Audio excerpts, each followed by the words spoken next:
میرا ایک سوال تھا کہ عرفان شہزاد صاحب کربلا کے کانٹیکسٹ میں نا اکثر وہ بیان کرتے ہیں کہ جو بغاوت ہے، مسلح بغاوت انارکی پیدا کرتی ہے، اور یہ دین میں جو ہے اہل سنت کا موقف یہی رہا ہے صدیوں سے کہ وہ جائز نہیں ہے۔ تو اس میں وہ روایات بھی ہیں چند ایک کہ کفر بواح جب تک نہ کیا جائے تو بغاوت نہیں کر سکتے آپ۔ تو غامدی صاحب کا اکثر میں سنتا ہوں وہ یہ کہتے ہیں کہ بغاوت جو ہے وہ پسندیدہ نہیں ہے، مستحب نہیں ہے، لیکن جواز اس کا ہے، جواز اس کا بالکل ہے لیکن کچھ شرائط کے ساتھ۔ تو وہ مختلف شرائط بیان کرتے ہیں کہ الگ حکومت کسی علاقے میں قائم ہو جائے، یا استبدادی حکومت وہ ثابت ہو جائے پورے طریقے سے، اور دیگر شرائط بھی۔ تو آپ کے مطالعے میں یہ جو ساری روایات جو آتی ہیں جو اہل سنت کوٹ کرتے ہیں، ان کی روشنی میں کہ واقعی میں کچھ شرائط کے ساتھ جواز مانا جا سکتا ہے بغاوت کا، یا پھر بالکل بھی جائز نہیں ہے، صرف آپ زبان سے کلمہ حق کہیں اور باقی چیزیں کریں، مسلح نہ کریں؟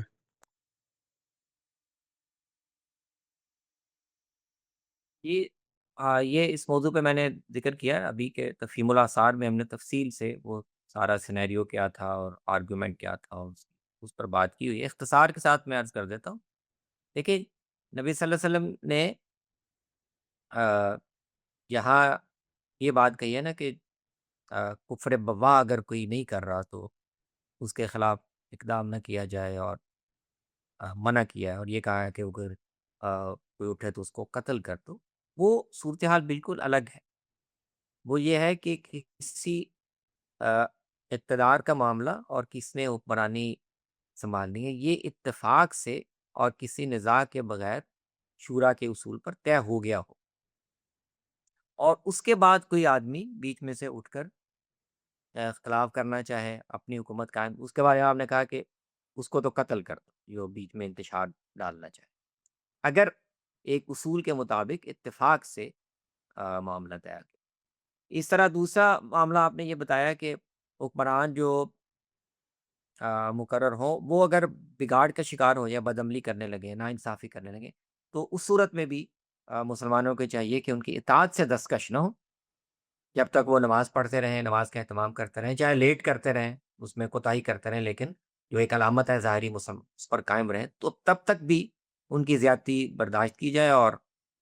اطاعت سے دستکش نہ ہوا جائے۔ یہ دو اصول ہیں جو حدیثوں میں بیان کیے گئے۔ اب سیدنا حسین کا جو معاملہ ہے رضی اللہ عنہ، وہ بہت پیچیدہ معاملہ ہے۔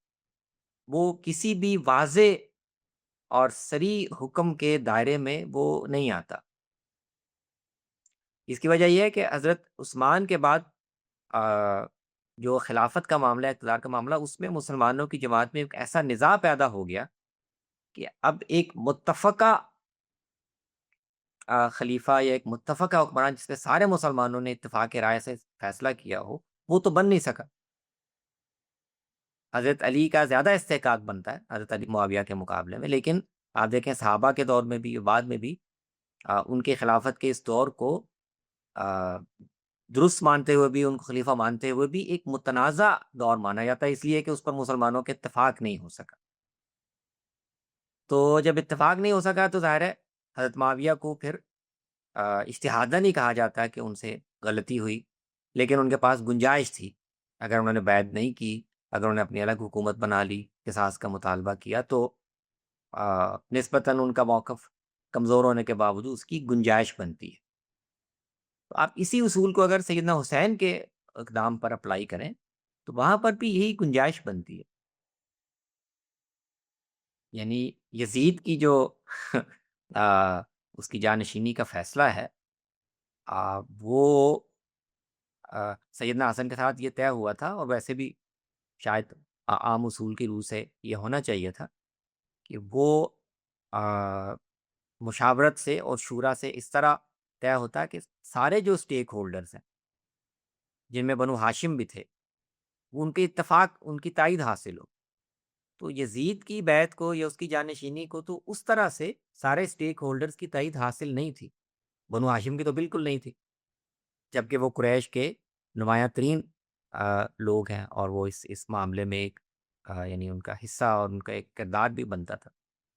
تو سیدنا حسین کا بنیادی جو موقف تھا وہ تو یہ تھا کہ یہ سارا معاملہ جو ہوا ہے یہ تو شورا کے تحت اور کسی اصول کے تحت ہوا ہی نہیں، یہ تو اپنے اثر و رسوخ کو استعمال کر کے اور آ، اپنے حق اقتدار کو استعمال کر کے یہ فیصلہ کروایا گیا ہے۔ تو اصولاً وہ سمجھتے تھے کہ اس کو چیلنج کرنے کا میرے پاس جواز ہے، اور عملاً اس کا موقع انہیں اہل کوفہ نے مہیا کر دیا کہ ایک علاقے کے لوگ اگر ان کی تائید کے لیے تیار ہیں اور وہ ان کو بیعت کے لیے بلا رہے ہیں، تو ان کے نقطہ نظر سے دونوں شرطیں پوری ہو جاتی ہیں۔ ایک یہ کہ اصولاً بھی یہ اتفاق سے معاملہ طے نہیں ہوا، اور دوسری بات یہ کہ چیلنج کرنے کے لیے ایک علاقے میں کم سے کم تائید اور عصبیت میسر ہے، تو مجھے یہ اقدام کرنا چاہیے۔ تو جس طرح کی اجتہادی گنجائش سیدنا معاویہ کے پاس ہے صورتحال کے لحاظ سے، سیدنا حسین کے پاس بھی اس سے کم نہیں ہے، اتنی ہی گنجائش اس کے لیے بنتی ہے۔ تو اس لیے صحابہ جو ان کو روک رہے ہیں نا، وہ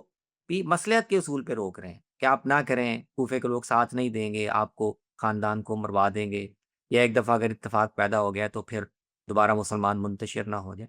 کوئی ان سے یہ نہیں کہہ رہا کہ آپ کو یہ حق نہیں ہے، یا آپ یہ خلاف شریعت کوئی تجاوز کر رہے ہیں، یہ کوئی نہیں کہہ رہا، سب ان کو مصلحت کے پہلو سے ہی سمجھانے کی کوشش کر رہے ہیں۔ مجھے تو اس طرح یہ سارا معاملہ سمجھ میں آتا ہے۔